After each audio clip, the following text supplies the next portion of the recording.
what would you do if they brought the power grid down?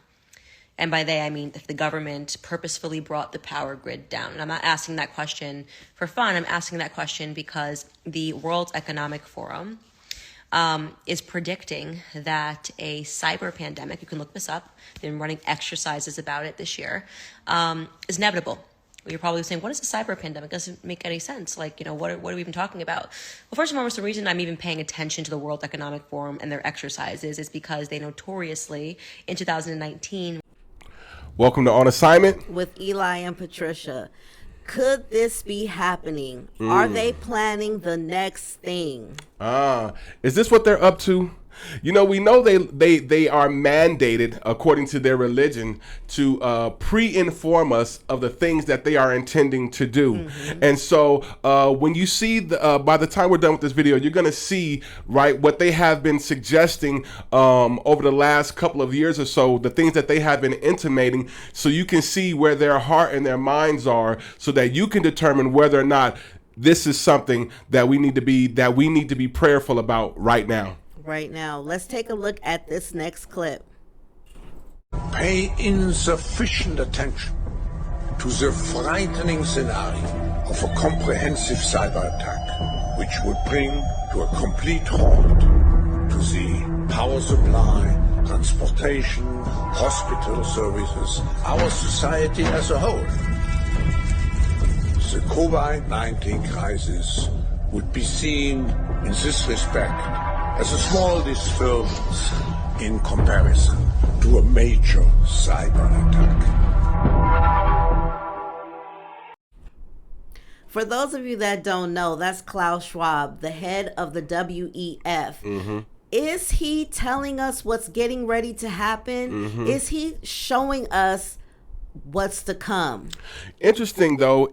When you look at that clip, you'll notice, for those of you who want to rewind it, play it back, one of the things he said is pay insufficient attention, which means not enough. Don't look at what I'm telling you. Wow. Did you guys notice? Did you guys catch that? Pay insufficient attention to what I'm about to say to you. Meaning, listen, I'm about to say something that is paramount, but I want you to gloss over it. I wanted to sneak past you. Mm-hmm. I want it to be something that you don't examine closely. Pay insufficient attention to what I'm about to say.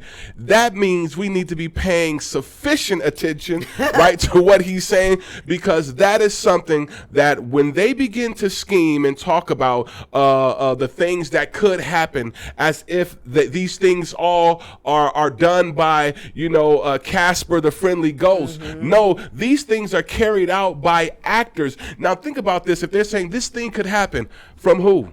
Right.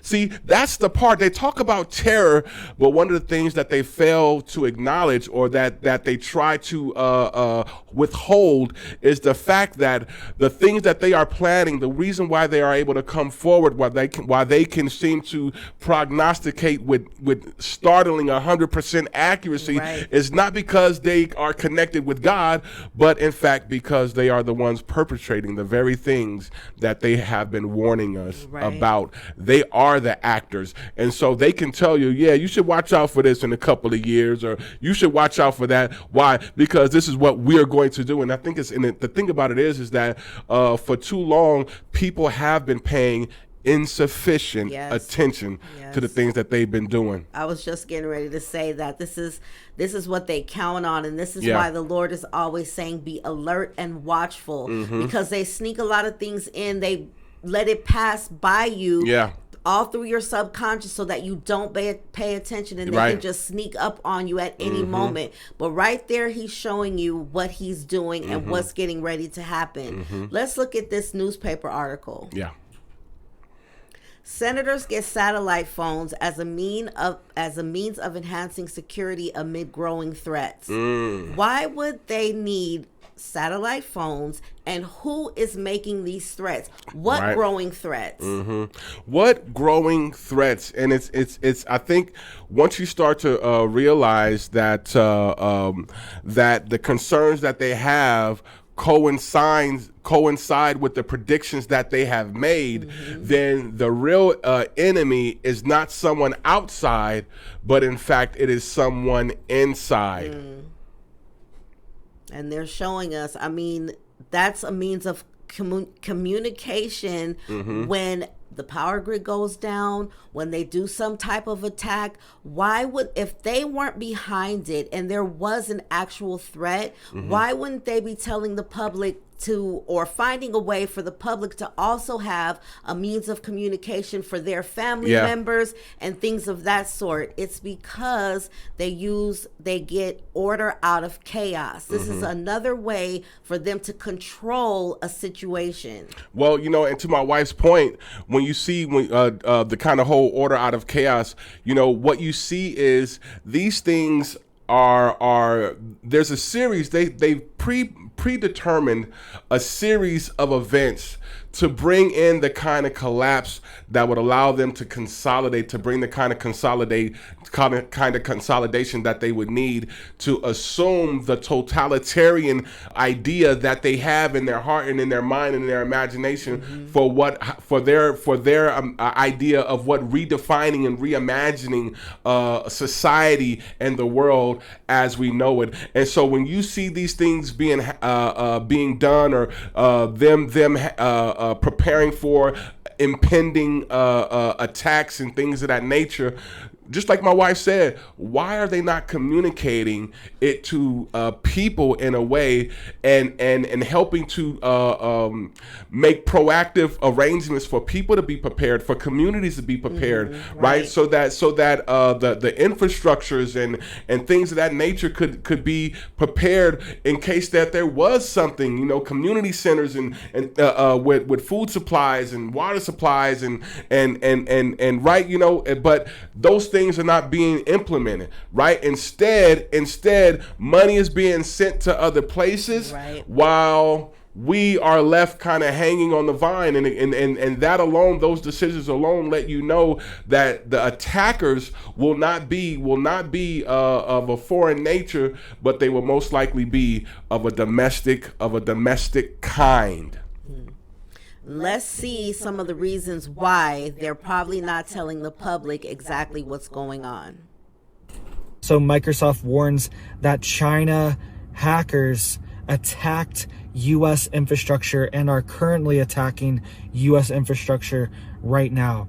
So they said Chinese state-sponsored hackers have compromised, quote, critical cyber infrastructure in a variety of industries, including government and communication organizations, Microsoft said on Wednesday. The hacking group is called, quote, I don't even want to say their name, and has been in operation since 2021. Impacted parties have already been notified. Now I want you to pay close attention to something.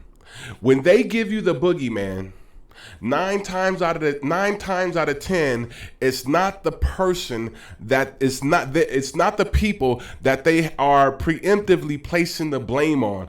And so they're given a boogeyman as a cover, because by this time our minds have been conditioned to respond to the person that they've given the identity of who's going to wear the new cloth of terror, right? And so 9 times out of 10, it's not going to be the person that they responsible that they are alleging, right? Because if indeed it was, or that was the case, we would already see a militarized escalation taking place if it was not a welcomed. Hear what I'm saying? If it was not a welcomed, right, or planned, or a cooperation, right, to do the things that are being done currently. Well, it's always smoke and mirrors, isn't it? 100%. The enemy loves smoke and mirrors, and they take after their father, Satan. 100%. Now let's look at this article where it talks about that exactly. Microsoft warns that China hackers attacked U.S. infrastructure. Well, listen. We can go ahead and drop that article. Let me just say this: if you're complaining that they've attacked U.S. infrastructure, yet you are selling them land, right, farmland. You're selling them critical land. They own significant amounts of farmland. How is it then that they become the boogeyman when they are currently a significant partner? And a lot of immigrants are coming in from China. Yes. Why would you be letting them in if they've been Right. Should we not? I mean, listen. attacking the So infrastructure? let's just say we don't know. Maybe we don't understand so much. But I'm just saying, if you were a threat to my house, I would not allow you to become a tenant in my house. That's just me. That's my thinking. That if I'm concerned about your intentions, and I've already labeled you as an enemy combatant, a threat, then why is it that when it comes to the political side, they are actually treated more like business partners, but then when it comes to the information that's being disseminated to the people of this country, then they're the terrorists? Make it make sense, right? Something does not fit. Something's not lining up, right? And maybe we could be geopolitical novice, right? But I'm just saying, well, maybe we should be the type of people who should be in charge, because sometimes it boils down to common sense, and when it stops making sense, then something is rotten in America. So, or maybe you don't, I don't know, but the news loves to spin things in a crazy fashion. They love to tell half-truths. Let's look at how the news spins this story. Homeland Security is warning of a potential troubling escalation in tactics from right-wing extremists. Catherine Herridge has more on this, and she joins us from Washington. Catherine, we understand the power grid could be a target? Good morning. According to the intelligence report obtained by CBS News, these groups have developed credible and specific plans to attack the power grid since at least 2020 as a way to disrupt the country and the ability of government to operate. The report warns extremists adhering to a range of ideologies will likely continue to plot and encourage physical attacks against power networks, which include more than 6,400 plants and nearly 500,000 miles of high-voltage lines. False. Why are they always lying? Like my wife said before we went into the clip, half-truths. Yeah. Half-truths. 1, 2, 3, not it. That's not it. False.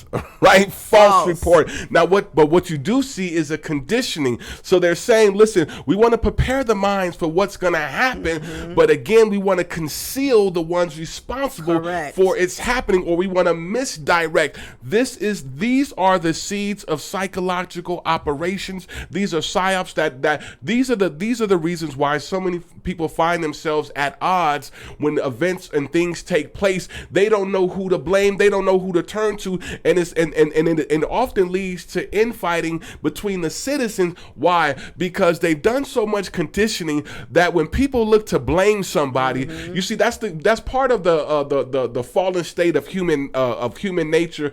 Is there must be somebody in our life that's got to hold this blame. Somebody's got to be responsible, and what they do is when you can't properly identify a target to blame, it generates frustration, especially when you're talking to somebody and you two people and you as a two share a difference of opinion on who is to blame. Then that automatically leads to conflict, because what happens is if you guys don't agree on who's to blame, then they becomes just as responsible as the one who you believe is responsible for the reason why you are upset, or the reason why things are happening, falling apart, or what have you. But you notice here, when they that slight twist is to sow a seed so that God forbid something does happen, they already have the fall guys in place of who's responsible for it. But I'm gonna tell you right now, it is fake. It is false. It is fake news. It ain't real. We already know that the ones who are claiming it will most likely be the ones responsible. That's right. They want us fighting amongst each other while they sit back and watch the whole thing take place. Now, let me ask you guys a question. How can something large go missing? How can something big just all of a sudden disappear? David Copperfield? I think so. Yeah. It would have to be, right? Right? I think he did something with the Statue of Liberty. I'm not sure. Well, this article says 60,000 pounds of an explosive chemical lost during during rail shipment, officials say. So this is the ammonium nitrate. It's similar to what was used in Oklahoma. Those of you who remember the kind of polarizing event that took place in Oklahoma City at one of the federal buildings. This is that same material, I believe, that same compound. But the problem is this: it wasn't a backpack full that they took. Do you know how much 60,000 pounds of explosive material is? And in order for you to take it, how do you just take that? Look, it's okay. See, this is where we got to start asking the real tough questions to ourselves. We got to start asking ourselves, okay, am I foolish enough? This is where you got to say to yourself, okay, hold on. You know what? They reported it. But here's the real question. It's not even that they reported it. I expect them to do whatever they're going to do. But the real question that we have to ask ourselves is, am I dumb enough? Am I dumb enough to believe what they just told me? Mm-hmm. That's the question that we got to always ask ourselves when dealing with these particular entities. It's like, okay, hold on. Let me go and have an honest discussion with myself. Okay, hold on. Are you dumb enough? No. Okay. Well, that ain't real. There has to, you see, in order for 60,000 pounds of this particular material, or of any material to go missing, right, it has to be a kind of a cooperative. That it just can't go bye-bye, right? Because with this particular material, there's all sorts of regulations and EPA certain way to regulations with regard to transporting it, to watching over it, and so all these EPA regulations all of a sudden violated to a point to where it's just gone and you don't know how. There's no way. That makes sense. More lies, false. That ain't real. Let's take a look at this next clip. Well, tonight, the nation's intelligence agencies are warning of cyber threats from Russia and are urging U.S. critical infrastructure defenses to be reinforced. As CBS's Bill Whitaker reported on Sunday night's 60 Minutes, it wouldn't take much to throw the entire country into darkness. The grid is a sprawling target. There are actually 3 in the U.S., the Eastern, Western, and Texas has its own. Most of us rarely notice substations. There are 55,000 across the country, each housing transformers, the workhorses of the grid. Inside these massive metal boxes, raw electricity is converted to higher or lower voltages. Should a transformer explode, like this one in Manhattan during Superstorm Sandy, the system is designed to trigger a localized grid-preserving blackout. But if several sections of the grid go down at the same time, the shutdowns can cascade like dominoes. That's what set off the Great Northeast Blackout in 2003, leaving 45 million Americans without power. A few months before the assault on Metcalf, John Wellinghoff of FERC... So maybe I'm missing something. Let me understand this. First it was China. Yes. Then it was right-wing extremists. And now it's Russia. Wow, that is a cornucopia or an embarrassment of riches to choose from in terms of possible suspects of who will be responsible for bringing down the power grid. But what we do know is that at the top of this video we saw an entire commercial by the WEF stating, watch this, that this was something that was going to happen, right? And the devastation that was going to come as a result of it. And then he says, pay insufficient attention to Don't look at this. Don't pay attention to what I'm saying. I have to say it, but don't even worry about what I'm saying. So here's the question: Is this what they're up to? You know, it seems like they're laying a lot of foundation, psychological. You see a lot of movement in a lot of different areas that seem to suggest that this is something that they are up to. You know, this is something that we need to be prayerful about, that we need to be seeking God about, to make preparations for it, right? And even for their plans to fail, right? You know, one of the things that I love about our relationship with God is when we go to Him, we pray to Him, right? And we pray against the evil works of the enemy, right? You know, God is able to bring down the plans of the wicked and cause them not to prosper. But clearly we can see that they are up to something, and they've set a plan in motion. And our prayer is that these things do not come to pass. But if in fact is something that is allowed, that everybody watching, everybody here, everybody that you know, everybody that we know and love will be prepared, and that will be protected from this ridiculous wicked and evil. You know, the Lord always tells us things in advance before they take place so that we can be prepared. And it's so important that we don't give way to fear. Of course, because the Lord is for us, He loves us, and He is our protection. So even though the wicked are planning things, it doesn't mean that it's going to affect us in the same way that it might affect the world. Correct. But today, I saw a glimpse of darkness coming, and I've been praying about what exactly the Lord was showing me. But I know that we will be prepared for whatever's happening. Don't let fear come in. You know, the wicked plans his way, but God is in control, and I think one of the things that is something that can't be overstated enough is that, you know, they may have an idea or an assignment or agenda, but it's another thing to determine that outcome.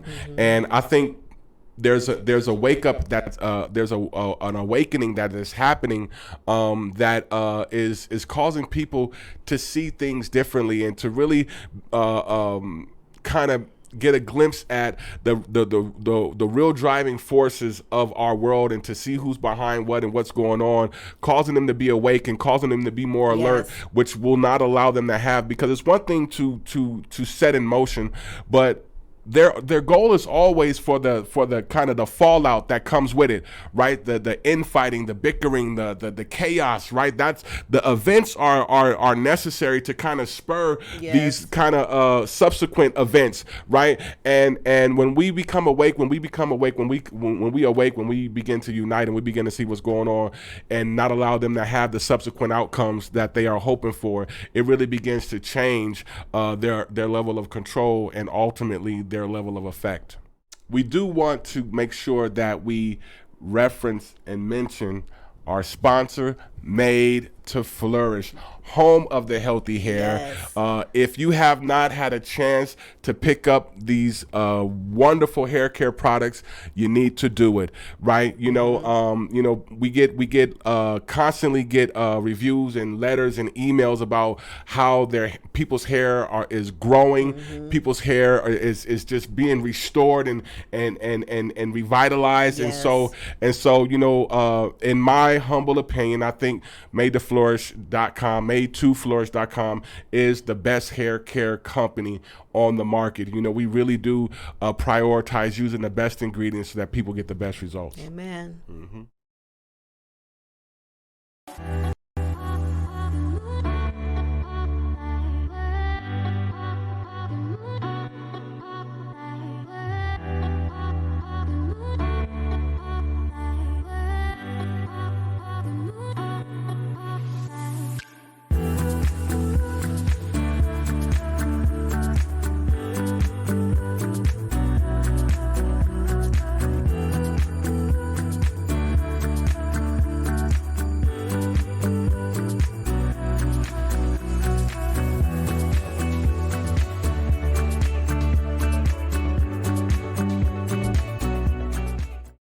So make sure that you guys check out madetoflourish.com. That's flourish.com. Remember, we use the best ingredients so that you get the best results. Amen. Remember, God is in control. And we're on assignment.